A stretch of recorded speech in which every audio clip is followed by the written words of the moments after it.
Hi everyone, it's William. It's the 10th of November and you can see some of the nice autumn foliage behind me, the leaves turning orange, so a little more color this time. This is the 1921 Grand Duke Dmitri Diary series, and it is the 6th of February of the year 1921, but it's the 6th on the old calendar, the old Julian calendar, and actually in Copenhagen on that day it was the 21st February on the Western or Gregorian calendar. And Dmitri was in the third day, I think. It was the third day, I think, of his trip to Copenhagen, staying at the English mission with his surrogate family, the Marlings. And so we had this very funny incident in the previous one where he went to a dinner at the American embassy wearing pajamas because, God forbid, he should go wearing ordinary daytime clothes to an evening event. And I guess it was because they were black pajamas. I guess black pajamas are more formal than, say, an afternoon suit that he would have been wearing. But a thought did occur to me when I finished up yesterday, and I was wondering why Dmitri had black pajamas. But I wonder if they were actually even his, because he told us that when his luggage was lost, that it left him without even a change of underwear, that it was pretty much all he had, pretty much was just the clothes he was wearing. And so where did the black pajamas come from? I don't know. It's intriguing. Okay, but moving on from that, and he also had this, you couldn't say love at first sight, but this kind of strong attraction at first sight with this young woman, Marie-Louise von Moltke, who he thought might be a possible marriage prospect for him. That was at the big ball that followed the dinner at the American embassy. Okay, so today we are actually doing some sightseeing. So let's dive in. In the morning, we went as a group to the countryside in 2 automobiles. The participants were both Marlings, me, a certain Englishman who works for a bank in Copenhagen, Bevan and Marguerite Fernier, and the daughter of Lady Monson, who's staying with my hosts. The weather, unfortunately, was very overcast and cold.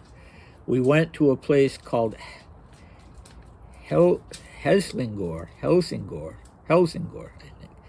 It takes about 2 hours to get there. When we arrived, we had lunch in a little hotel, and then went on foot to look at an old and surprisingly beautiful castle, Kronborg. Supposedly Hamlet lived there. We couldn't go into the castle itself because it's barracks now, so we visited a chapel and looked at huge dungeons with extremely gloomy passageways. We got home around 6:30. I dined with Lucia and CM at Nim. It is apparently the most fashionable restaurant in Copenhagen, and it really was very sympathique, though very much of the German type. The patrons dance between courses going into a neighboring room. Okay, so an interesting day.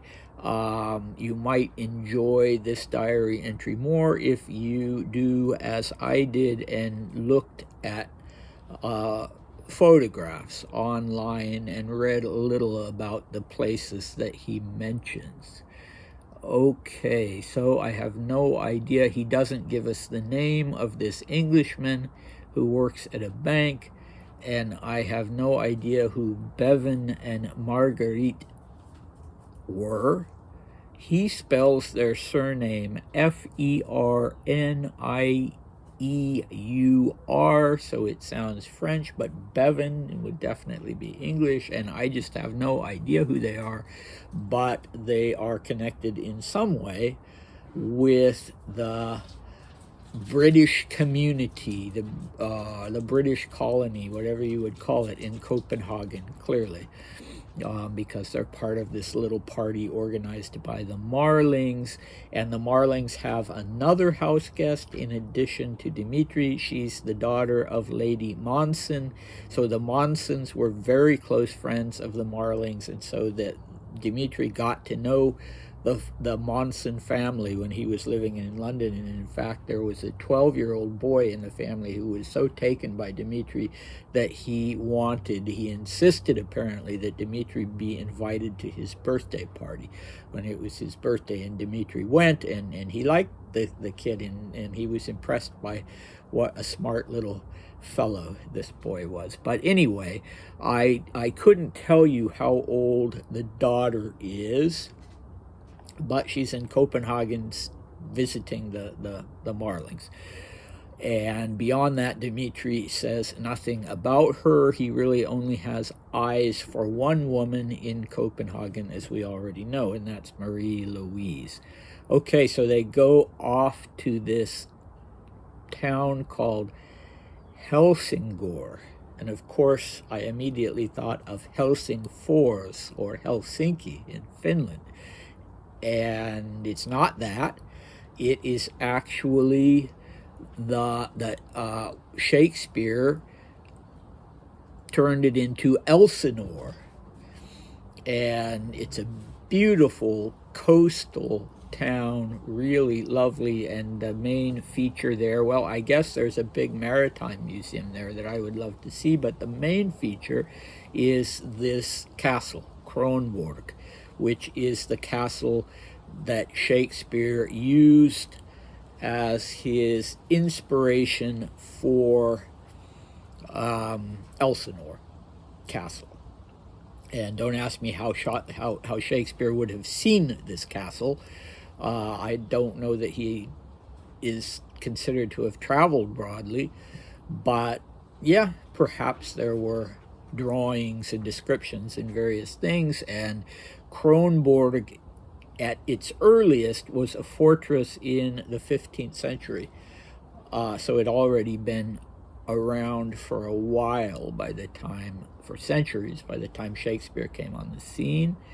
And Dmitri knows about this association, or at least learns about it while he's there, and says that supposedly Hamlet lived there. And Dmitri himself was called, on at least one occasion, was said to be the Hamlet of the Romanov dynasty. He was capable of that. The people that knew him knew that he was capable of that kind of introspection, and a rather melancholy person like Shakespeare's Hamlet. And another interesting little fun fact, as you might say, is that Dmitri's uncle, Grand Duke Constantine Konstantinovich, was the first person to produce a Russian translation of Hamlet. He did his own translation of Hamlet, and I'm not sure if I'm sure there probably since have been others, but I would like to read Grand Duke Constantine's version of it. So the Konstantinovichi were you could say the intellectual, the artistic branch of the family, and Dmitri came from that branch of the family through his mother. His father was, the main branch of the family through Alexander II, but his mother belonged to this Konstantinovich branch. His grandmother was a daughter of Russia's most extraordinary Grand Duke, in my opinion, Grand Duke Konstantin Nikolaevich.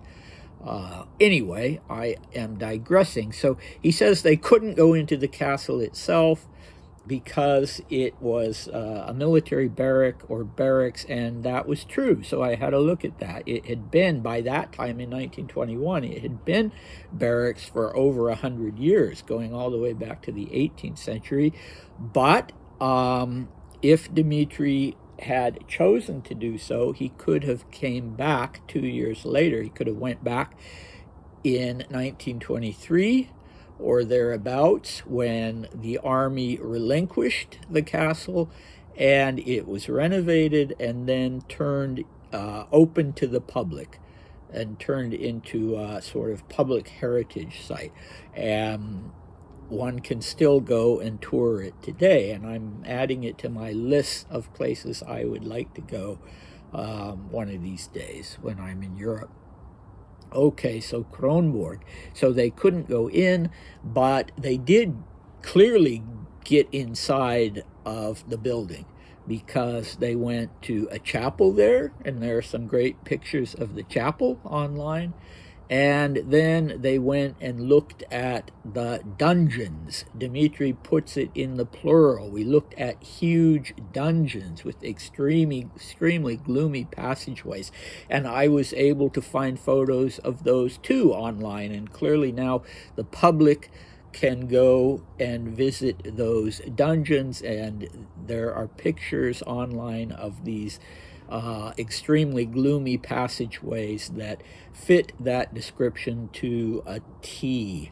Okay, so the next significant place they go to is another place that if you were in Copenhagen today, you could go to, and that is the restaurant Nim, M-I-M-B.